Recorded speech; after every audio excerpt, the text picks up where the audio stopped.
Welcome, everyone. Today, we're exploring the timeless wisdom of Stoicism and how its principles can help us navigate the inevitable encounters with selfish individuals. We'll journey back to ancient Rome to meet three individuals, a shopkeeper, a matron, and a senator, and see how they applied Stoicism to their daily lives. Then, we'll bring these lessons into the modern world, showing you how to handle challenging interactions with grace and resilience. Let's begin. Imagine you're standing in line at your local coffee shop. You've been waiting patiently for 10 minutes, and just as you're about to place your order, someone cuts in front of you, completely ignoring your presence. How do you react? Do you confront them angrily? Do you seethe in silence? Or is there a better way to handle such situations? Today, we're going to explore an ancient philosophy that offers a powerful approach to dealing with selfish people, Stoicism. But we won't just be talking about abstract concepts. Instead, we'll journey back to the Roman Empire, where this philosophy flourished, and see how three individuals from different walks of life applied Stoic principles to handle the selfish people they encountered. By the end of this video, you'll clearly understand how Stoicism can help you navigate challenging interactions, whether dealing with demanding customers, toxic friends, or scheming colleagues. So let's step into the sandals of our Roman counterparts and discover the timeless wisdom of the Stoics. Before we meet our Roman friends, let's set the stage. Stoicism, founded in Athens around 300 BCE by Zeno of Citium, found its greatest expression in the Roman world. By the time of our story, in the 2nd century CE, it had become a dominant philosophical school, influencing everyone from enslaved people to emperors. The Stoics believed that virtue, wisdom, justice, courage, and self-control was the only true good, and that external circumstances, including the actions of others, were ultimately indifferent to our happiness. They taught us to focus on what's within our control, thoughts and actions, and accept what is beyond our control, other people's behavior. Three Stoic philosophers particularly stand out from this period. 1. Seneca, 4 BCE, 65 CE, a wealthy statesman and tutor to Emperor Nero, who wrote extensively on applying Stoic principles to daily life. 2. Epictetus, 50 to 135 CE, a formerly enslaved person who became a respected teacher, known for his practical approach to Stoicism. And 3. Marcus Aurelius, 121 to 180 CE, the philosopher-emperor, whose personal journal, Meditations, offers profound insights into Stoic thought. When dealing with difficult people, these Stoic thinkers offered consistent advice. Seneca wrote, "The greatest remedy for anger is delay." Epictetus taught, "When you are offended at any man's fault, turn to yourself and study your own failings, then you will forget your anger." And Marcus Aurelius reminded himself, "Be tolerant of others and strict with yourself." But how did ordinary Romans apply these lofty principles in their daily lives? Let's find out by meeting our first character. Character 1, Lucius, the Roman shopkeeper. Lucius wakes before dawn, just as the first rays of sunlight paint the sky over Ostia's harbor. At 35, he's been running his small taberna shop for over a decade. He sells a variety of everyday goods, from oil and wine to bread and vegetables, to the residents of this busy port city.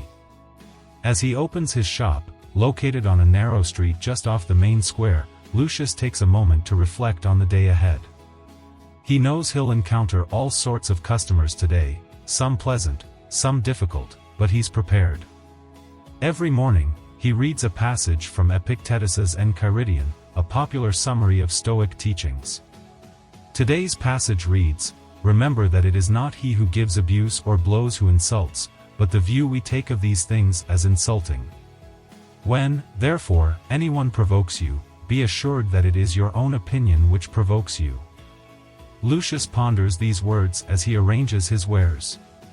He prices his goods as follows, using, for illustrative purposes, prices from Diocletian's edict on maximum prices: a liter of ordinary wine, 8 denarii, a kilogram of pork, 12 denarii, a liter of olive oil, best quality, 40 denarii, a kilogram of wheat flour, 10 denarii, and a bundle of vegetables, for denarii each. It's only a short time before his first customer arrives.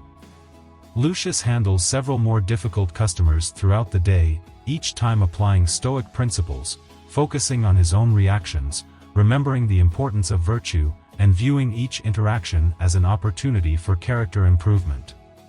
By midday, Lucius takes a break, feeling satisfied not because all his interactions went smoothly, but because he maintained his principles and peace of mind. Character 2, Valeria, a wealthy Roman matron. As the first light of dawn filters through the silk curtains of her luxurious villa on Palatine Hill, Valeria, a 40-year-old Roman matron of senatorial rank, begins her day. Born into wealth and married to an even wealthier senator, Valeria's life is one of privilege but also of complex social obligations and interpersonal challenges. Valeria's morning ritual begins with a quiet moment of reflection, a practice she adopted after discovering the writings of Musonius Rufus, a Stoic philosopher known for his progressive views on women's education. She reads from her personal collection of his lectures. Strengthened by these words, Valeria prepares to face her day. Her first task is to oversee the household, managing dozens of enslaved people and ensuring the smooth operation of her vast estate. Valeria faces several challenges throughout her day, including managing household discrepancies, hosting a luncheon for the wives of other prominent senators, and navigating gossip and social pressures at the public baths. In each interaction, she uses Stoic principles to maintain her composure, integrity, and peace of mind. Character 3, Marcus, the Roman senator. As the sun rises over the 7 hills of Rome, Marcus Aurelius Quintus, a 45-year-old senator, prepares for another day in the Roman Senate. Despite his high status, Marcus faces numerous challenges, particularly in dealing with selfish and ambitious colleagues who often prioritize personal gain over the welfare of the Republic. Marcus begins his day by reading from his personal journal. With these words in mind, Marcus dons his senatorial toga. He's acutely aware of the privilege his position brings and, with it, the responsibility to serve the public good. As Marcus enters the Senate, he's immediately confronted by Gnaeus Septimius Bassus, a notoriously selfish and corrupt senator. Bassus is pushing for a new tax law that would benefit wealthy landowners like himself while burdening the common people. Marcus faces several more challenges throughout the day, using Stoic principles to maintain his integrity and influence others towards ethical behavior. By the end of the day, Marcus reflects on Epictetus's words, "Don't just say you have read books, show that through them you have learned to think better." Modern-day context. While we no longer wear togas or trade in denarii, the challenges of dealing with selfish people remain remarkably similar in our modern world. Let's explore how the Stoic approaches we've learned can apply to contemporary situations. We examine how Stoic principles can be applied to modern retail and customer service, navigating social media pressures, managing workplace politics, and using technology mindfully. We also explore how Stoicism aligns with modern self-care practices. In conclusion, the fundamentals of human nature and the wisdom of Stoicism remain remarkably relevant. By applying Stoic principles to our modern lives, we can navigate the complexities of our digital age with the same grace and resilience that Lucius, Valeria, and Marcus demonstrated in their time. The selfish merchant is not so different from the pushy customer at a coffee shop. Valeria's social climbers bear a striking resemblance to today's Instagram influencers, and Marcus's corrupt fellow senators could easily be transplanted into a modern political scandal.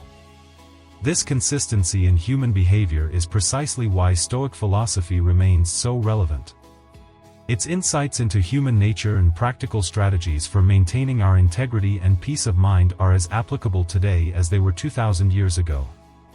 Adopting a Stoic approach doesn't mean becoming a pushover. It provides tools for standing firm in our principles and addressing issues calmly and effectively. The inner wealth cultivated through Stoic practice is far more valuable than any external possessions or status symbols. As we face our challenges with selfish people, we can focus on what we can control, maintain our principles without resorting to anger, and view each challenging interaction as an opportunity to practice virtue and improve our character.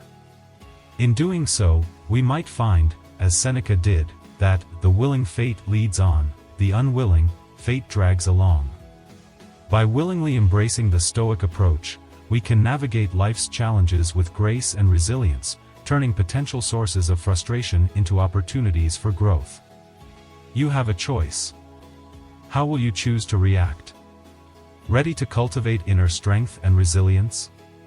Subscribe to our channel for more videos exploring Stoicism and its practical application to modern life. Don't forget to like and share this video with anyone who could benefit from this timeless wisdom. We'll see you next time.